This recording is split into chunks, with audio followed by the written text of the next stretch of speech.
Era a doua noastră zi în Suedia și voiam să explorăm acea zonă mai îndeaproape. Am ajuns la fix pentru că am nimerit la zilele unui mic sat suedez, am vizitat un camping plin de turiști, plus orașul Eksjö, cunoscut pentru casele sale colorate. Hai cu noi! Aceasta este ziua satului, acesta în care ne aflăm de 250, acum 254 de locuitori. Hai să vedem cum este la ziua satului Bruzaholm din Suedia. O să vorbească cea care este șefa asociației de aici din sat, o să ascultăm puțină muzică suedeză. Una cele mai dese lucruri pe care le exportă Suedia e muzica. Da, e una dintre produsele cele mai exportate. Figarna este från Rumänien och Hej. Hej, välkommen! Vilken tur de hade den här dagen. Vilken by och var någonstans? I södra Rumänien. Mulțumesc, Betile, tac pe rumesca. Lite svårare, da?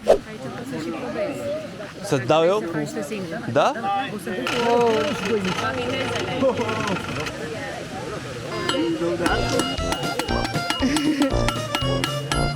Like, what's the final product?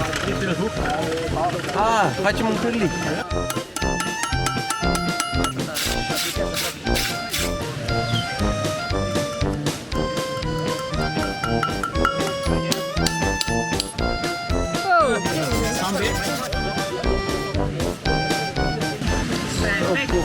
Thank you very much. You do some very beautiful things here. I know, you do. We do. Yes. Ia uite, E un cârlic. după cum se zice, aici este un oraș plin cu oameni în vârstă. Deci noi am scăzut media de vârstă. A scăzut considerabil de când am venit noi. Deci sub 50 nu prea vezi pe aici. Ne simțim cei mai tineri. Nu, dar noi și ei ne considerăm și nepoței. Noi la 50 de ani suntem cum copilași, adică ei ne văd ei care au 70. Da, dar dintre noi și ei e o diferență vreo 30 de ani, cam o generație așa. Noi ne simțim foarte bine aici. Ei, o să vezi și Stockholm, o să vezi și asta. Aici în Suedia, mai multe sate, vreo 5-10, sunt unite în jurul unui oraș și primăria și poliția și toate instituțiile sunt doar acolo, în oraș. Adică satul nu are instituții, adică prin urmare cine vorbește aici la manifestația asta nu e primar, e un fel de administrator local, dar nu are atribuții de primar. Ca să mai scoată din administrația asta. Och finns det några representanter från Eksjö kommun också? Sărbătoarea zilele comunei Bruzaholm. Îți alegi niște numere și după aia din numerele alea, dacă nimerești vreunul, de-al tău câștigi nu știu ce. Avem aici roata norocului.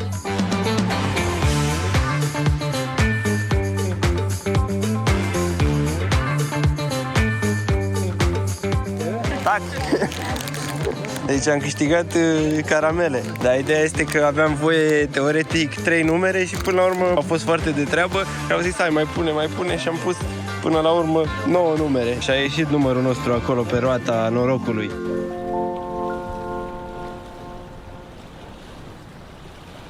În sătucul ăsta e 250 de persoane. Au o fabrică de fier, o fabrică de sârmă din care exportă o grămadă de chestii și asta au de prin 1800. Bravo lor, oameni muncitori.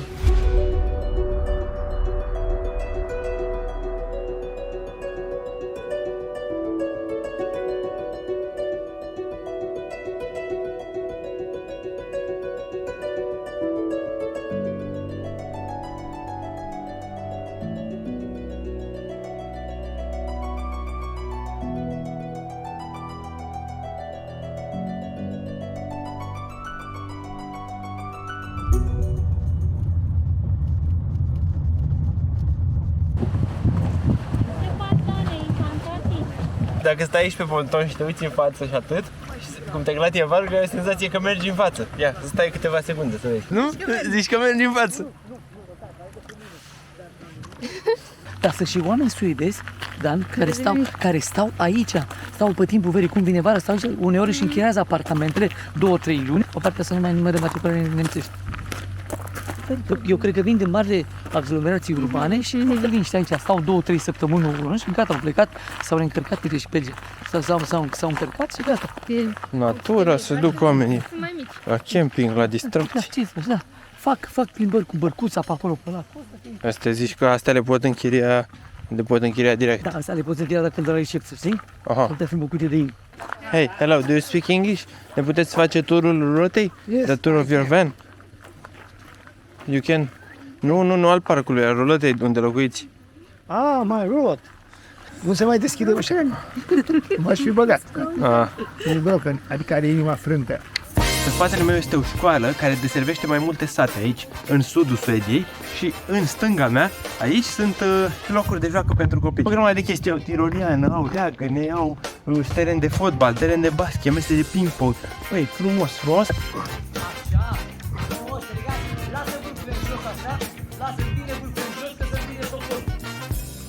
Bravo! Și bani.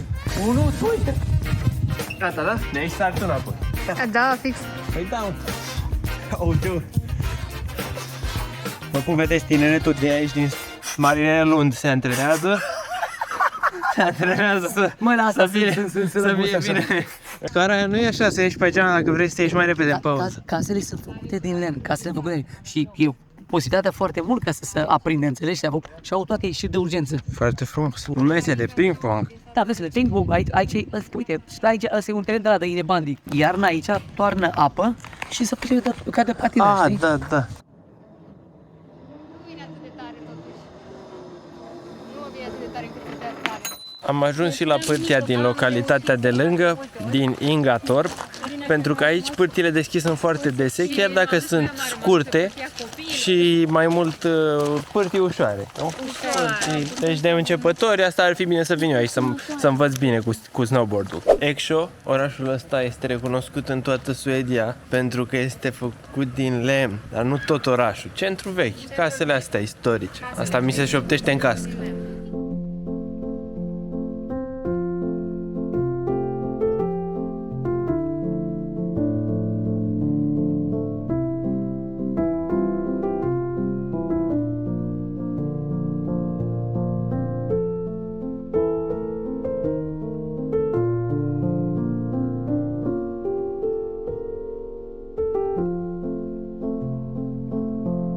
Băi, ce-mi plac ușile din orășelul ăsta. Deci, culorile caselor și ale ușilor. Astea sunt cele două lucruri care îmi plac maxim la orășelul Eksjö. Faptul că nu s-a construit aiurea Otava, ci s-a construit după un anumit tipar și după un stil arhitectural care exista ca să arate frumos și plăcut ochiului, asta mi se pare că contează foarte mult. Plus că e o ordine, e curățenie, e frumos. Bravo, Suedia!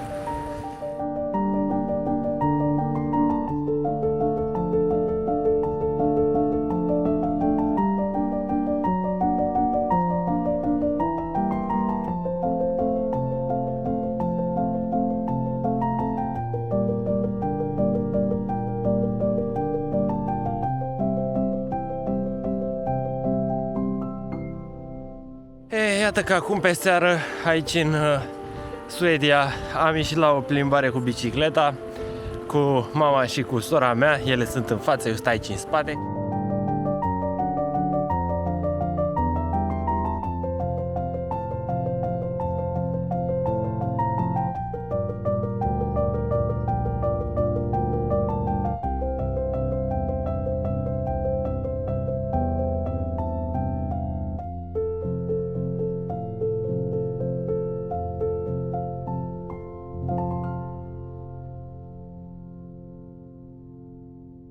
Așa s-a încheiat și a doua zi în Suedia, iar dacă vreți să o vedeți și a treia zi în care am mers în Stockholm și am văzut capitala țării, dați click aici undeva unde o să apară linkul către acel videoclip. Mulțumesc și ne vedem în călătoriile următoare!